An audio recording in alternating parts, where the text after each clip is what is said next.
আসসালামু আলাইকুম।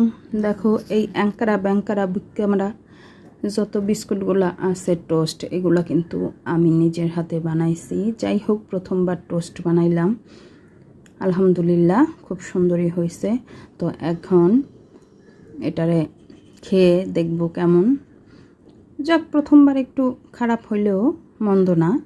তো যদি ভালো লাগে তোমাদের সাথে অবশ্যই শেয়ার করব, তোমরা কমেন্ট করে জানাও। আর এখন ঘন গরুর দুধের চা 1 কাপ বানাইয়া নিয়ে সাইকা সুন্দর করে এখন এই টোস্ট দিয়া ভিজায় ভিজায় খেয়ে দেখব টোস্টগুলো কেমন হয়েছে।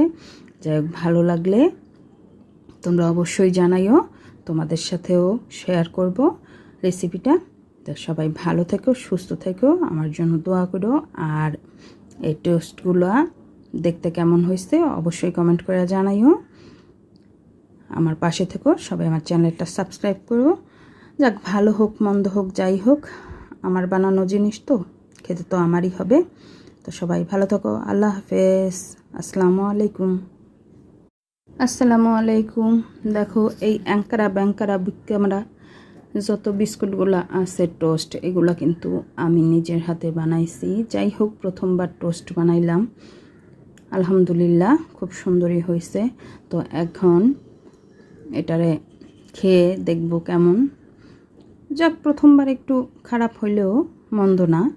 তো যদি ভালো লাগে তোমাদের সাথে অবশ্যই শেয়ার করব, তোমরা কমেন্ট করে জানাও। আর এখন ঘন গরুর দুধের চা 1 কাপ বানাইয়া নিয়ে সাইকা সুন্দর করে এখন এই টোস্ট দিয়া ভিজায় ভিজায় খেয়ে দেখব টোস্টগুলো কেমন হয়েছে। যাই হোক, ভালো লাগলে তোমরা অবশ্যই জানাইও, তোমাদের সাথেও শেয়ার করব রেসিপিটা। তো সবাই ভালো থেকো, সুস্থ থেকো, আমার জন্য দোয়া করো।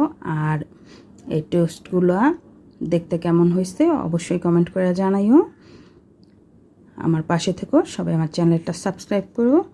যাক, ভালো হোক মন্দ হোক যাই হোক, আমার বানানো জিনিস তো খেতে তো আমারই হবে। তো সবাই ভালো থাকো, আল্লাহ হাফেজ, আসসালামু আলাইকুম।